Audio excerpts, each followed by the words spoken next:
You're listening to the Art Said podcast, episode number 22, Lessons We've Learned This Year.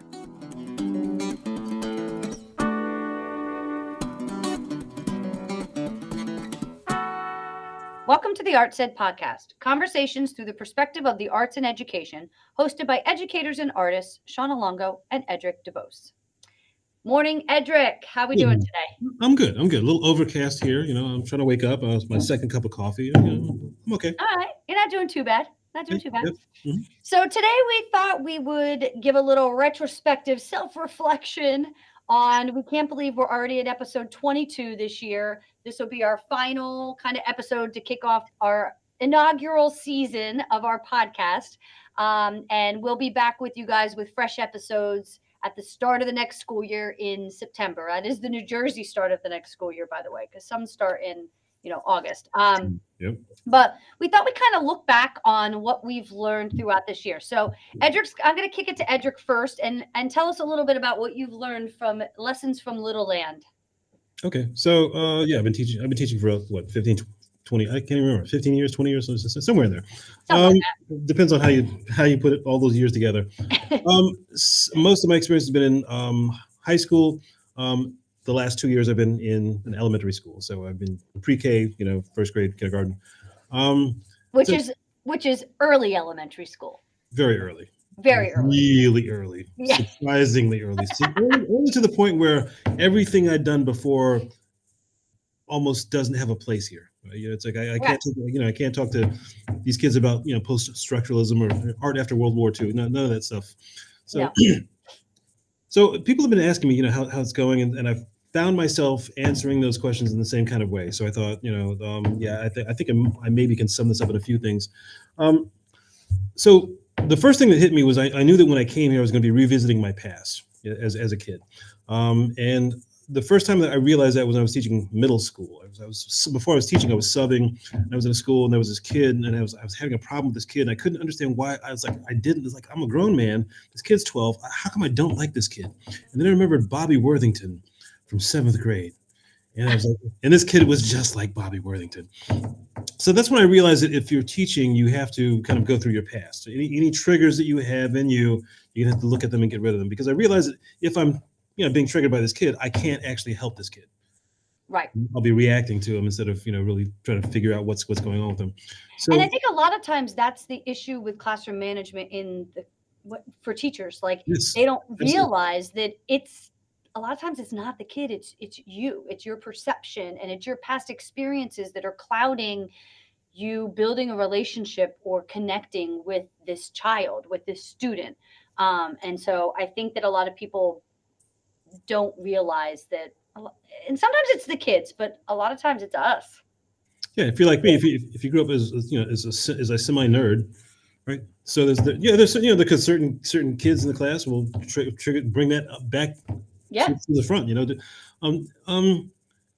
If you haven't taken something, so that's one thing. One thing is realizing. So I realized I was going to have to go revisit my past. So the thing that stuck out the most to me, and this is going to be really some random stuff, folks. That's all right.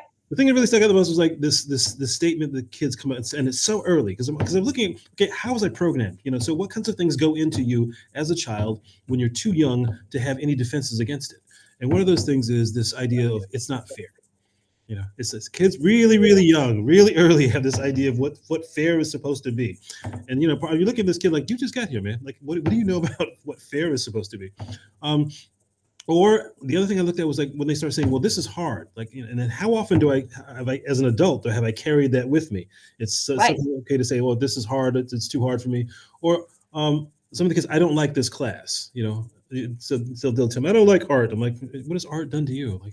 Yeah. What could art have possibly done to you in the 2 times I've seen you? Or music, and usually it's something else. So you have to look kind of past what that is and let the kid be in the room for a while. And I think what most interesting for me was like those things. If they show up early, if you don't take a look at them, it's really hard for you to be effective as a teacher and figure out what's going on with the kid. Well, and I think I have to tell you, I was in a PD session for administrators yesterday on culturally responsive teaching. Mm-hmm. And the person leading the workshop was talking about surface culture versus deep culture. and how most of the time we're just looking at the surface culture, the things we know, but we don't really dig down deep to the deeper culture that's embedded in all of us, that makes us who we are, that gives us the mannerisms we have, that contributes to exactly what you're saying of the I don't like this, it's not fair, that sometimes that is rooted in that deeper culture. Right. So anyways, that could be another episode for next year. Absolutely. But I also think the word culture can be interpreted really broadly. You can talk about, Agreed. you can talk about a kid from a specific background that you don't really understand culturally or linguistically even, or you can talk about just socioeconomics. It's upper class, lower class. So class and economics becomes an issue. So there's that. So the other, and this is again really kind of random. So the other piece that I found much interesting with Little Land was communication. So conversations. So okay. You'll so if you're talking to a kindergartner, right? They have a few words, they have some sentences, they have this attempt to describe what it is they're feeling or thinking, and then you're only getting half of whatever it is they're saying. You're responding, they're only getting half of what you're saying. Right. And you realize that most that's where we learn communication, right? So it's this pieces of, and a lot of smiling and nodding, and we kind of get through these conversations. I think that's again another issue that as you grow as an adult, you have to really take a look at. How completely am I having a conversation with this person? Am I just responding, from my bag of tricks and speaking to their bag of tricks? Or are we actually finding the right terms so that we're actually meeting in the same place and having a real conversation? Connections. It's about are you making connections, or you just kind of like passersbys?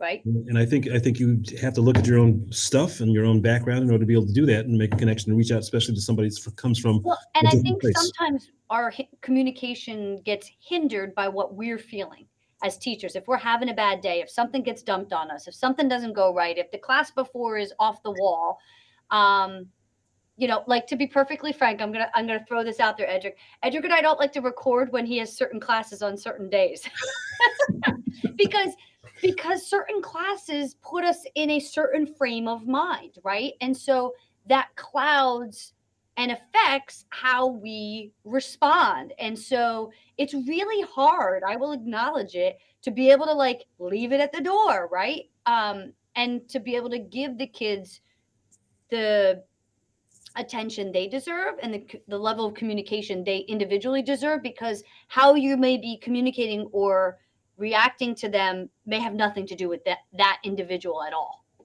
Right.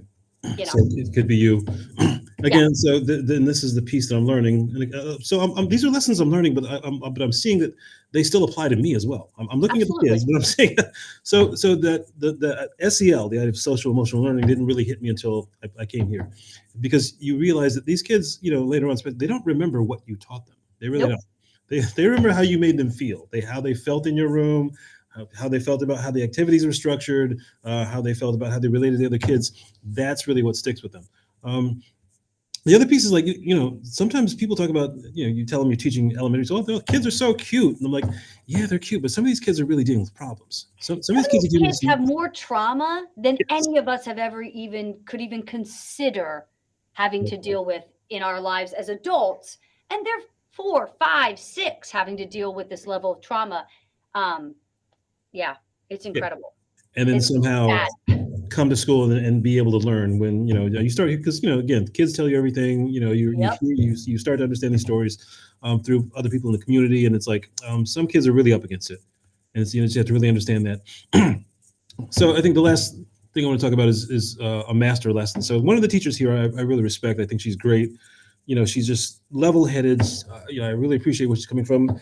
And I spoke to her. I said, "Look, you seem to have a grip on this. She said, how are you doing this? How do you?" And what she said was, "It's really about expectations. If you have expectations for the behavior or the accomplishment of a student that exceed what they're capable of, right? You're just going to frustrate yourself. It's not there. It's really not there. So you're going to find yourself in a situation where you're repeating the same thing over and over again, and if you don't understand your role in that kind of repetition, it starts to feel like you're losing your mind." That's true. You're like, is anybody there? It's that whole, you're putting the same thing in, expecting different results. Yes. Right. But again, student who can respond to what you're saying, who can meet those expectations, has not shown up yet. They're not in there. They, Right. they haven't shown up yet. And so, I think it's one of the things you have to look for. So there's something here about finding a way to look past that particular moment and realize that the role you're playing, in my case, in the case for early education like this, is you have to establish a certain kind of consistency. And you have to really create opportunities for growth and for engagement. That's one of the things I appreciate about what Bruce was saying before. It's like the kids really learn from the experience. So the quality of their experience in the room is probably much more important than, it's at least equally as important is what it is you're attempting to teach them or help them to understand. Yeah, and you got to just meet them where they are, and you have to accept where they are. But also, it's really about you accepting that role. Yeah, absolutely. Your role is, that's really where they are. You can't expect more. It's going to be the same. It's going to be Groundhog Day all over again tomorrow. Yeah. And eventually it will slowly move forward. Yes. They will build the skills. It just takes more time. Yeah. And that kind of sums up my lessons of Little Land. All right. So for me, it was funny because when Edric and I were when he threw me the idea for our last episode to do this, and I thought it was brilliant, and I will give him full credit for it. He was like, and then you could talk about your role as like producer in arts ed. And that is kind of what I am now as a district supervisor of visual and performing arts and overseeing this large program from K to 12. And really what I've learned is, and seeing it pay off the time, that it's really important to invest in building human relationships. And I think that not only applies in what I'm doing, but as teachers, right? And investing in building the relationships with your students. Because if you have not formed some form of a relationship, it's really hard. It's hard to get anything done. And that applies in the classroom and as an administrator. You've got to build those relationships, because at the end of the day, it's part of my role as a producer, as a supervisor, to manage a team, right? But my team technically is this group of teachers, right? I've got music, I've got art, I've got drama, I've got TV production, and I have some consumer education, right? One teacher for that, and as a part of that, each person has varying personalities. Oh my goodness, I see the spectrum of personalities, right?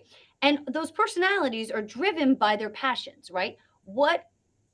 Each person has a different passion, right? And what they kind of lean into and what they're comfortable with and what they're not comfortable with. And with the arts, I think more so than other content areas, it's connected to our souls. Like we are giving a piece of ourselves. We are super passionate about the arts, and we understand their role in society and in our schools. And so that kind of heightens the personality traits, right? Right. And everybody's got different experiences and different abilities and different needs. How can I support everybody and help them grow when everybody's on a different level and in a different place within their careers and with what they're looking to get out of it? And that's much the same as teaching. It's like differentiated coaching for me, right? That it's a little different with each person. I think it goes back to what we were talking about earlier with relating to kids in terms of having an actual or real conversation. Because until it becomes real, then you're just doing smile and nod. Yeah. And we've all had to do smile and nod with certain positions. And so you're in the position of this, you're the administrator, I'm the position, and it becomes smile and nod, these formalities. But until there's a real conversation about what you actually care about. Absolutely. Absolutely. And then, because at the end of the day, it's not just about the teachers I work with, right? When I say managing a team, I'm also have to work with the principals within each building. I'm working with everybody in central office. I'm like the middleman kind of a little bit between all these different facets. Then you've got community partners that I'm working with and developing relationships, whether it's parent booster groups or nonprofits in the town that are set up to support all of the arts or just support the theater or just support the band. And so it's a lot. I'm not going to lie. It's like some days I feel like I'm juggling, right.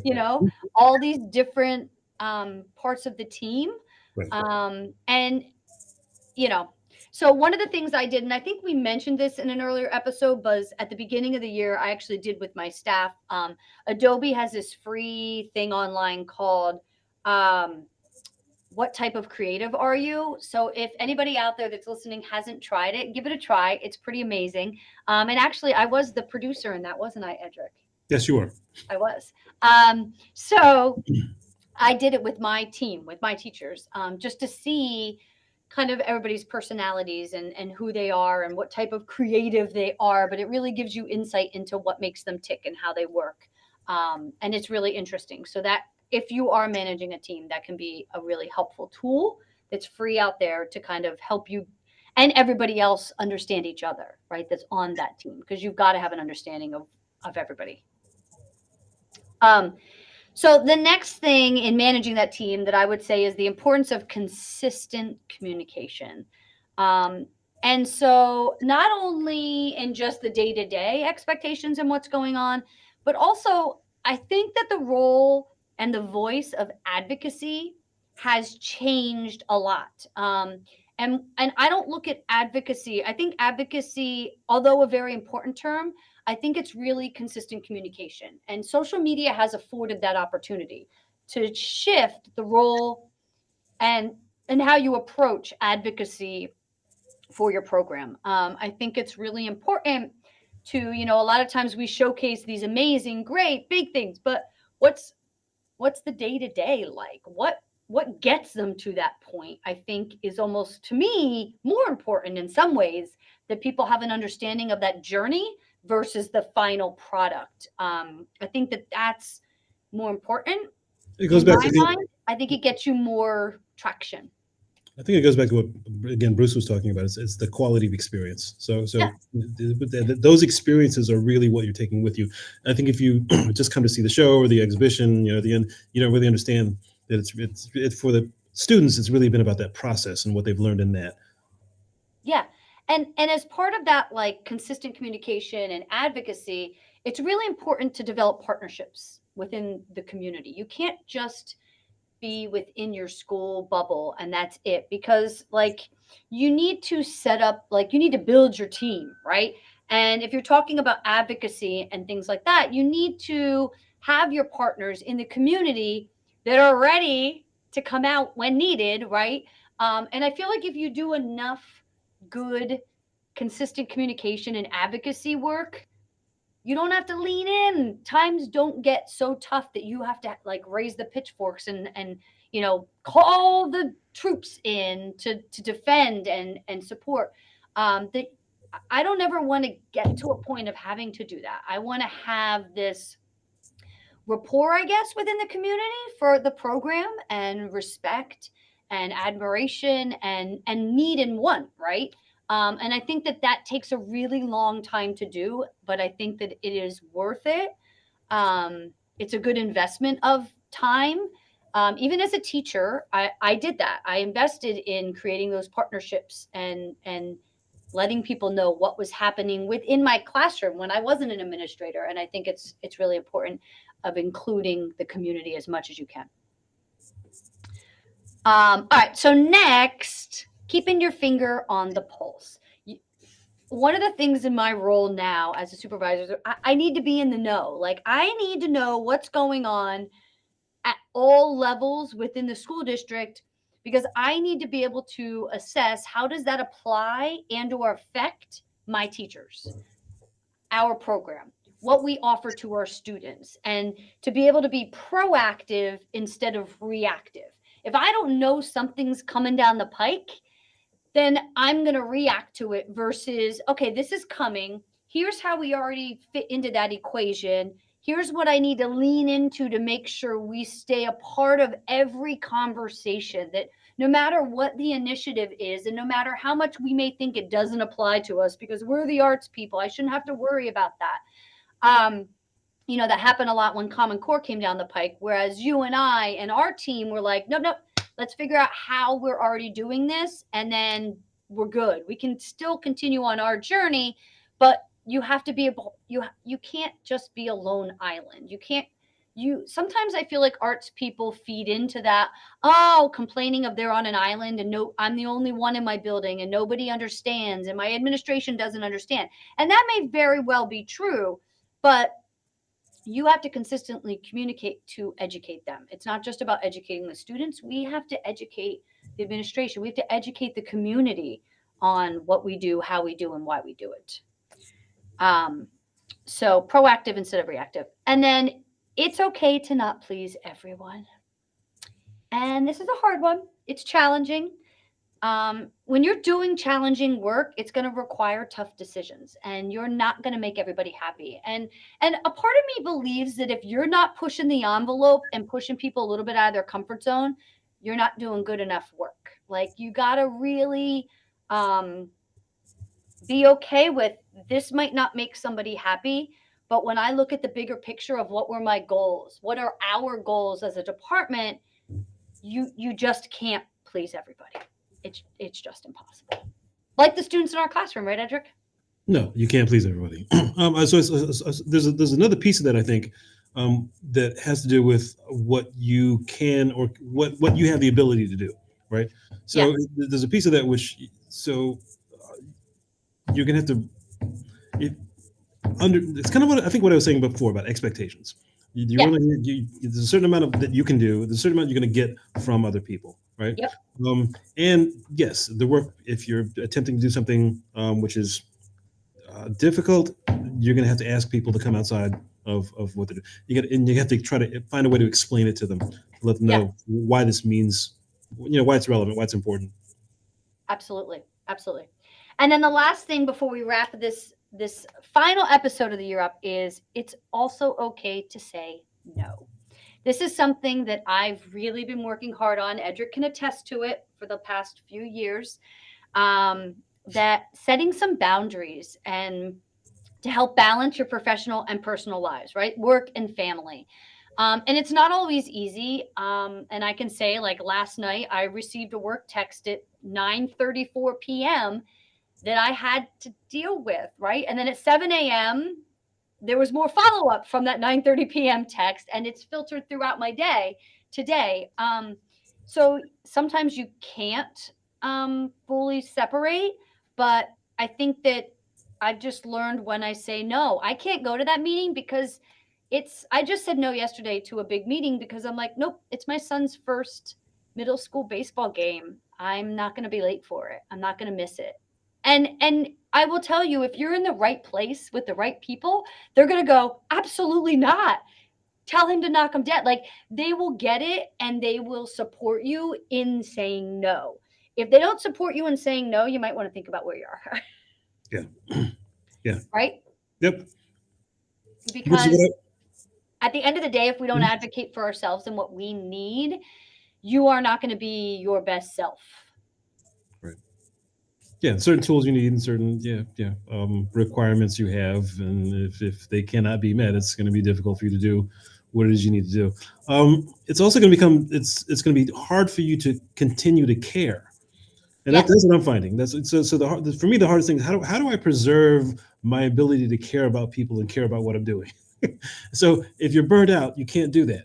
You're really not going to be good to anybody. You're not going to be for anybody, for your family or at work. So, again, it's some boundaries about, knowing what your boundaries are, and taking care of yourself, because, but again, we're all up against a lot for all kinds of reasons, and some which make sense and some which really don't. And so, absolutely. So it's like, how do you find a way to stay, to maintain your energy and to continue to care? Because there are things that will show up that will attempt to prevent you from being able to care. Yeah. Yes. Absolutely. And if anybody thinks they won't, well, eventually. Stick around a few more years. Eventually it's going to happen. Yeah. All right, everybody. Well, listen, it's been an amazing season 1 of this journey. Thank you for joining Edric and I on this journey of the Arts Ed podcast.